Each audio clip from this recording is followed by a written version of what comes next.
In the last lecture, we have seen that PSL to R, it is a subgroup of isometric group of this upper half plane.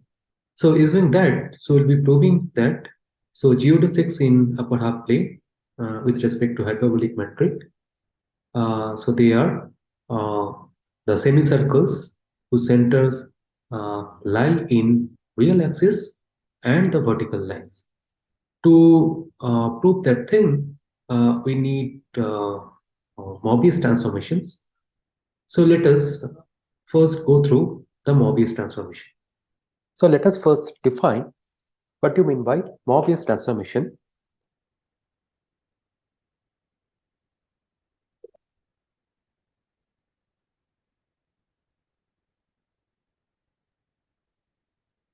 So a mapping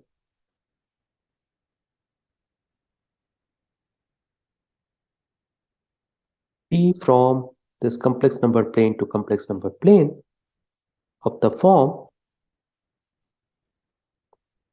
dz equals to az plus b by cz plus d.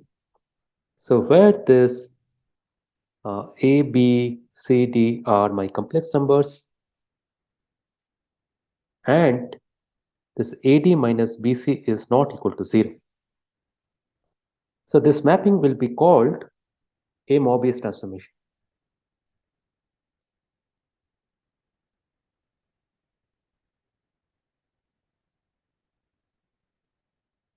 This Mobius transformation, so what we'll prove in this lecture, that this Mobius transformation, it takes circles or straight lines to either circles or straight lines. Okay, so first let us see so why this Mobius transformation, it is a bijection. So let us define, so let Sz to be equal to your dz minus b divided by minus cz plus a. So this S again, it is a Mobius transformation because AD minus BC is not equal to 0. So S is again, it is a Mobius transformation. And now if I do this thing, so decompose S, Z. So this you can check. So this is nothing but just the identity map. So identity map is, so identity of Z is equal to Z. And also S compose T. So this is again an identity map. So this proves that this S is, so this implies that S is the inverse of T. So because this T is invertible, so this proves that, so T is a bijection. And also note that, so this already I have said, so if ST are Mobius transformations,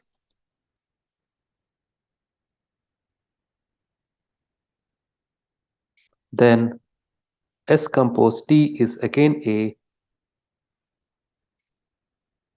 Mobius transformation.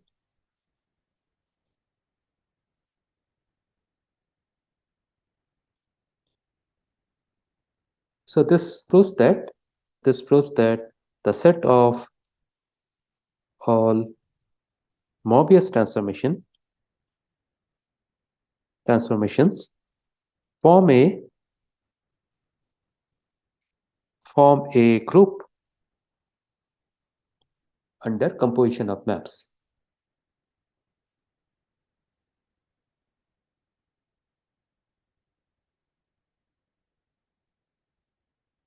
So this definition of Mobius transformation can be extended to C union infinity. So first of all, what is C union infinity? It is the one-point compactification of this C. So let me write first this thing. So C infinity, it is C union infinity. So this is just the one-point compactification of complex plane C. So what are the open sets in this one-point compactification? Open sets of C together with the set B equals to C minus K union infinity, where this K is closed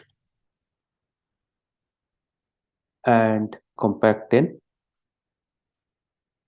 in C. Okay, so these are my open sets in C infinity.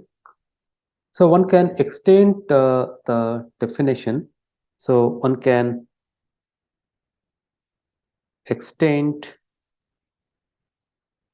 the definition of Mobius transformation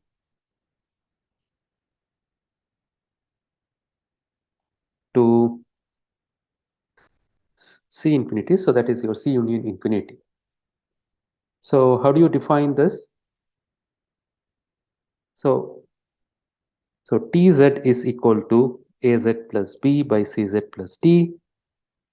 If I take Z belongs to your C, and where this A, B, C, D, so these are my complex numbers, and AD minus BC is not equal to 0, and T of this infinity, so this is defined to be nothing but your A by C. So T of infinity is defined to be A by C. So that's why, so this T is now it is a map from C infinity to C infinity. So in fact, also you can check that. So T of this minus D by C, so this will be equal to your infinity.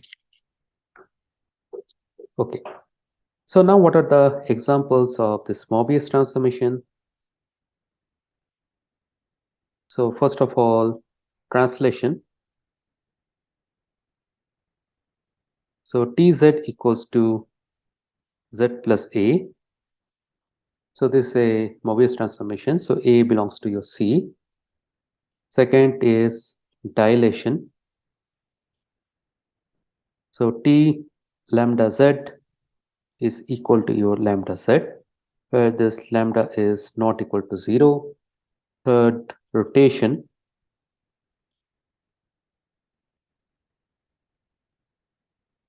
So it is r theta Z is ei theta Z.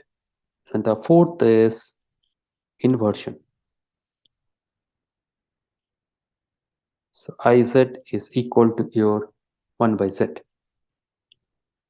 So one can check that. So this Mobius transformations are composition of translations, dilations, and inversion. So let me prove this thing. So proposition, a Mobius transformation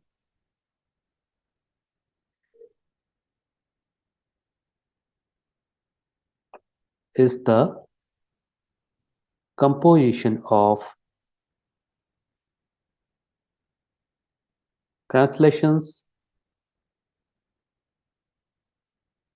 dilations, and inversions. So what is the proof of this? So let us take a Mobius transformation. So let Sz equal to Az plus B by Cz plus D. So this is my Mobius transformation, and where this AD minus BC is not equal to 0. Okay. So first suppose that C is equal to 0. So then Sz is equal to your A by dz plus B by D. And if I write this S2z to be my A by dz, and if I define S1z to be your this translation Z by Z plus B by D, so then Sz is nothing but your S2 compose S1z. And now assume that C is not equal to 0. So then put S1z to be equal to your z plus d by c, s to z to be equal to this inversion 1 by z, and s3z to be equal to your bc minus ad by c square z. So this dilation is 3z dilation. So then one can show that, so this S is nothing but composition of S4, S4 composed with S3, S3 composed with S2, S2 composed with S1. Yeah, so I forgot to write the S4Z. So what is my S4Z? So this is S4Z is nothing but Z plus A by C. So next we'll learn about the fixed points of this Mobius transformation.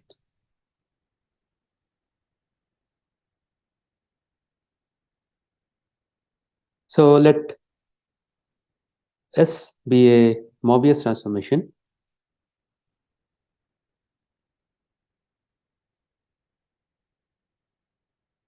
And suppose Sz is equal to your Az plus B by Cz plus D. So in order to find the fixed points of this S, so you need to consider these equations Sz equals to Z. So this will imply that Az plus B by Cz plus D. So this is equal to Z. So that is C Z square plus D minus A Z minus B is equal to 0.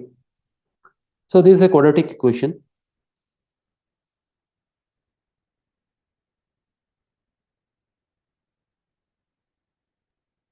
Equation in Z, and so therefore, so this equation, so star has at most two solutions. So therefore, so this implies that Sz can have at most two fixed points.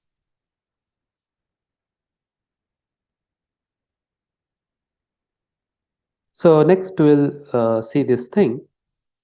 So if I take three distinct points in C infinity,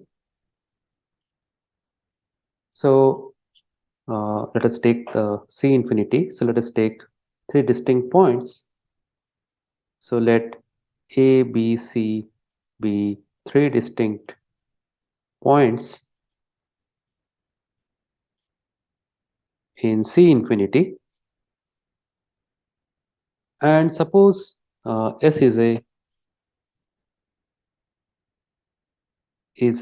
Mobius transformation such that SA equals to alpha, SB equals to beta, and S of C is equal to your gamma. So now if T is another Mobius transformation, taking these 3 points A, B, C to alpha, beta, gamma,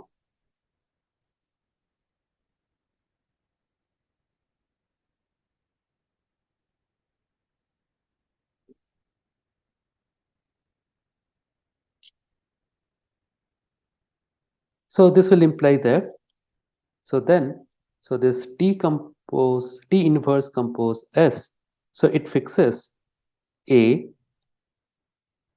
T inverse compose S, it fixes B, and T inverse compose S, it fixes C also.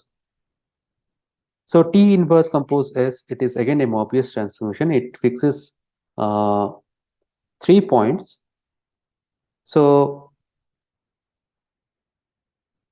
this will imply that, and if you take a non-identity Mobius transformation, it will have at most two fixed points. So therefore, so this T inverse compose S has to be identity map. So this implies that T is equal to S.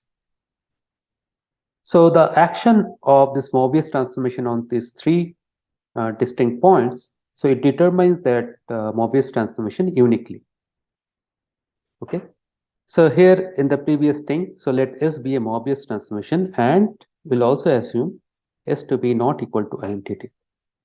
So now let us take 3 points Z2, Z3, Z4 belongs to your C infinity and they are distinct.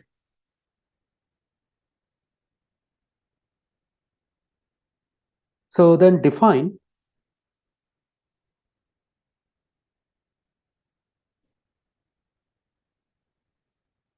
S from C infinity to C infinity. So Sz is defined to be this Mobius transformation. So Z minus Z3 divided by Z minus Z4 divided by Z2 minus Z3 Z2 minus Z4. So if this Z2, Z3, Z4 belongs to your C and you define Sz equals to your Z minus Z3 by Z minus Z4. So if Z2 is equal to your infinity, Sz is defined to be Z2 minus Z4 by Z minus Z4.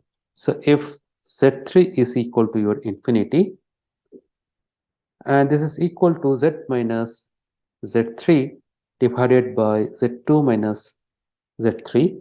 So if Z4 is equal to your infinity. So this is my definition of this Sz. So then I show that, so S of Z2, so this is equal to your 1. S of Z3 is equal to your 0. S of Z4 is equal to your infinity. And by the previous observation, so there exists unique S with the above property. Okay, so given any 3 points in complex plane, you can have a Mobius transformation which takes those 3 points to 1, 0 and infinity, and that Mobius transformation, it is unique. Okay, so now let us move to the definition of cross ratio. So if Z1 belongs to C infinity, so then define this bracket Z1, Z2, Z3, Z4. So this is defined to be S of Z1. So where this S, the definition of S is this thing. So this is my definition of S. So if I take S of Z1, so that is defined to be the Z1, Z2, Z3, Z4. So this is called the cross ratio.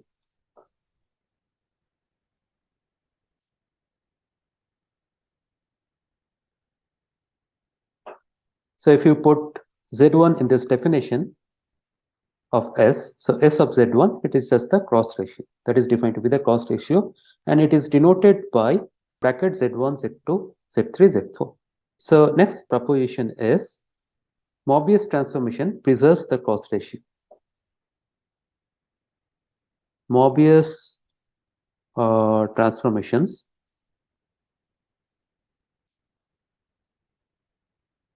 preserve cross ratios. Okay, so that is if I take this 4 distinct points, that is if Z1, Z2, Z3, Z4 are 4 distinct points in C infinity, so then, so this cross ratio,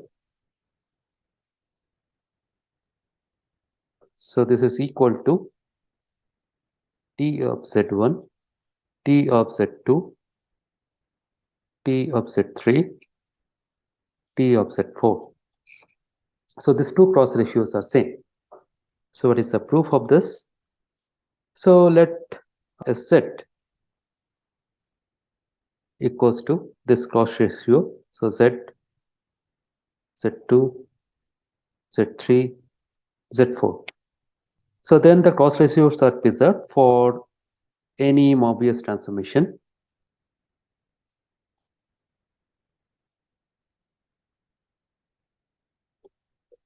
T. Okay. So if I take any Mobius transformation T, so then the cross ratio Z1, Z2, Z3, Z4 is equal to the cross ratio TZ1, TZ2, TZ3, TZ4.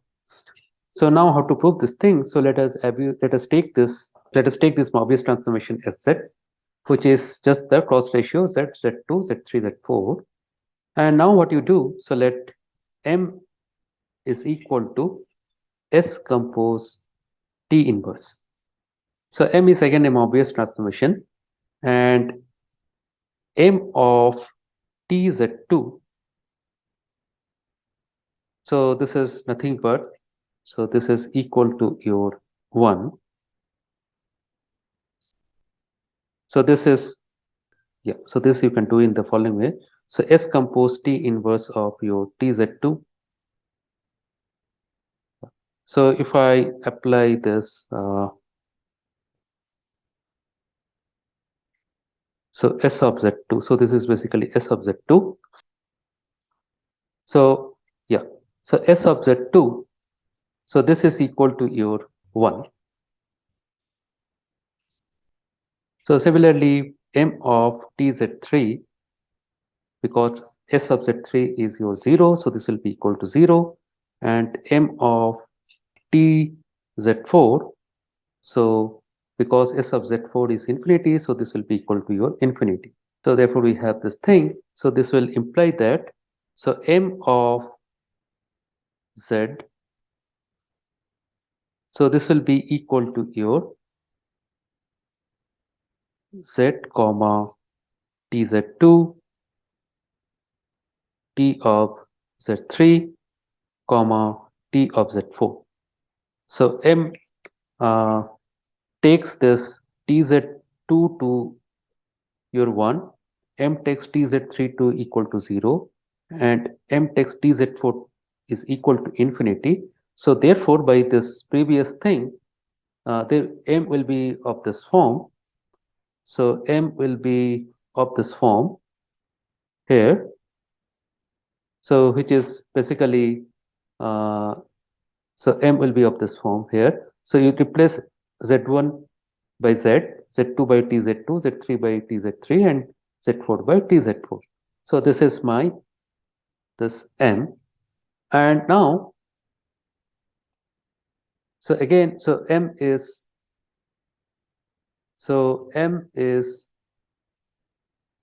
again equal to S compose T inverse Z. So therefore, what we have here, so S compose T inverse Z is equal to your this cross ratio Z comma TZ2 comma TZ3 comma TZ4. So this implies that now if we put TZ1 in place of Z, so what we have, so the right hand side it will be equal to TZ1,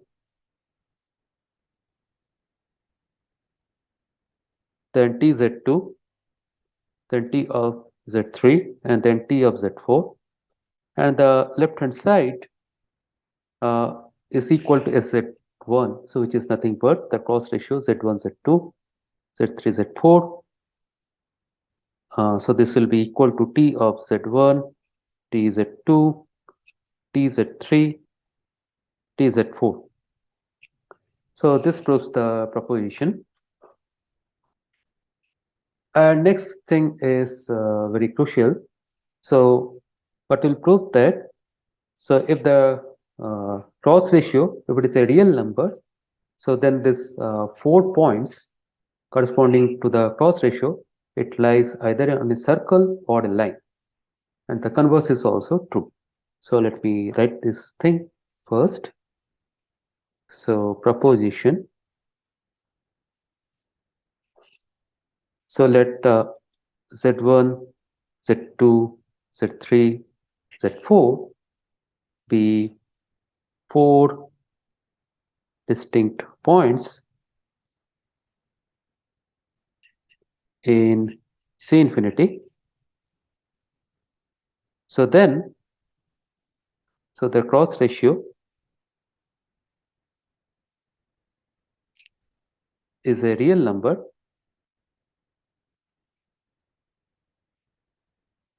if and only if,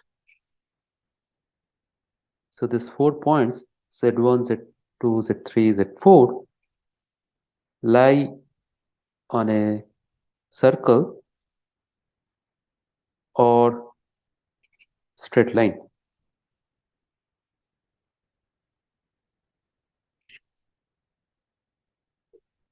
Okay, so how to prove this thing?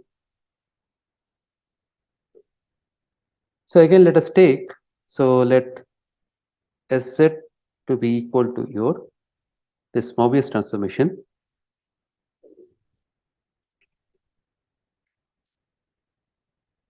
So then by definition of the inverse image, so S inverse R, so this will be equal to your the set. So set of all complex number belonging to the C infinity such that this cross ratio Z, Z2, Z3, Z4 is real. So S inverse, again it is a Mobius transformation. So if you can prove that this S inverse R, it is either a circle or a line, so then we'll be done. So what will prove that? So we'll show that. So we'll show that. So image of R union infinity under a Mobius transformation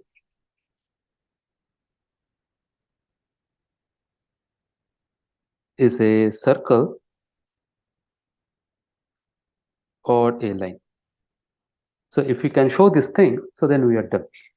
So now let us take, so let Sz to be equal to your Az plus B by Cz plus D, where this AD minus BC is not equal to 0. So this is my Mobius transformation. Let Z equals to X belongs to your R, and W to be, let us take it to be S inverse X. So X is your SW. So S of W, it is a real number. So this means that, so SW is equal to the conjugate of this SW. So this implies that AW plus B by CW plus D is equal to your this conjugate.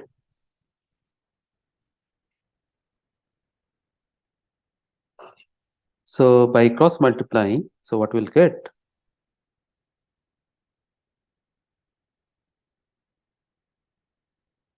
So AC bar minus A bar C times mod of W square plus AD bar minus B bar C times W plus BC bar minus DA bar times W bar plus PD bar minus P bar T. So this is equal to your 0. So we'll get this equation. So now in this equation, so if this AC bar is a real number, so then, so AC bar, so this will be equal to the conjugate of this AC bar. So this will be, so this complex number, so this number AC bar minus A bar C, so this will be equal to your 0. So now let us, if AC bar is real, so in the above equation, the coefficient of mod W square, it vanishes. And now let us write, so that alpha equals to twice AD bar minus B bar C, and beta to be I times your PD bar minus B bar D. So one can check that. So check this thing. So imaginary part of alpha w minus beta, so this will be equal to 0. So this implies beta is equal to your imaginary part of alpha w. So this is a real number. So beta, it is a real number.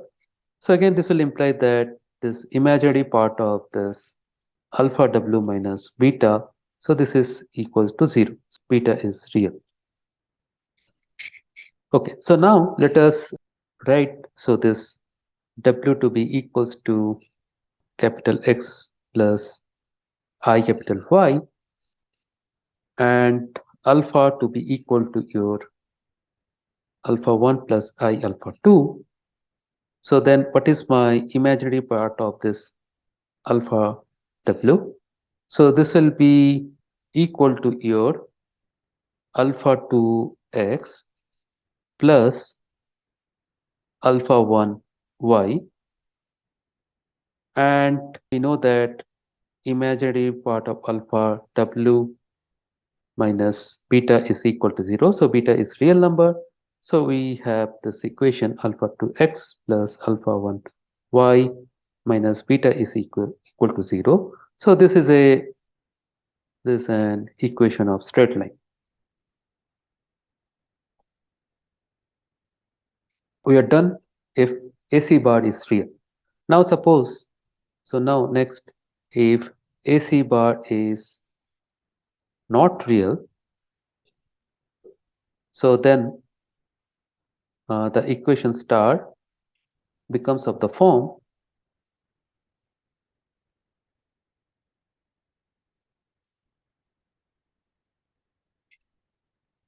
mod w square plus gamma bar w plus gamma w bar minus delta equals to 0 for some gamma belongs to C and some real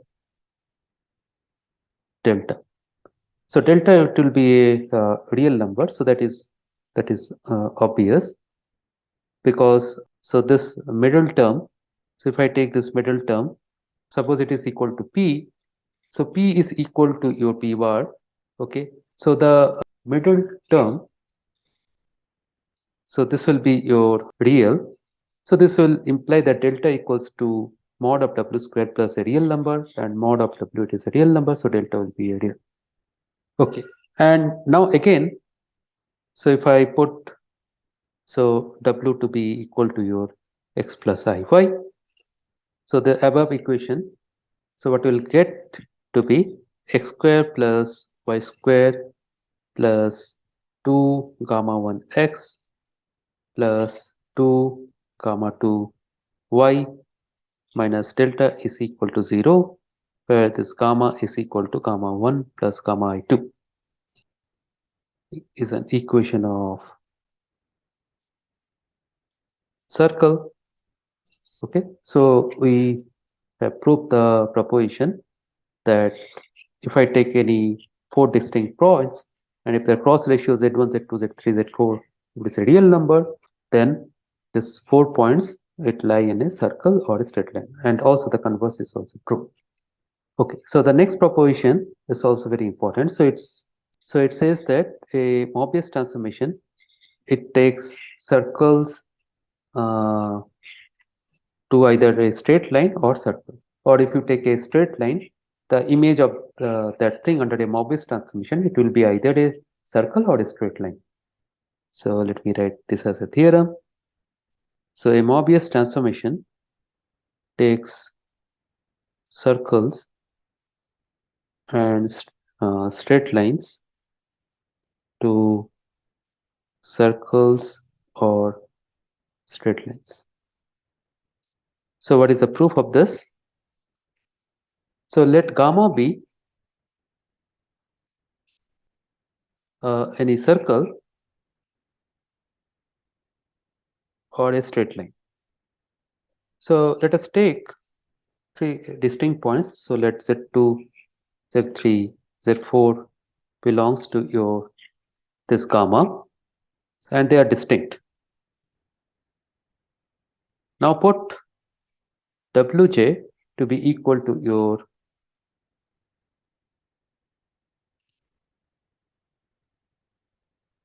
S of Zj. So where S is a Mobius transformation. Okay.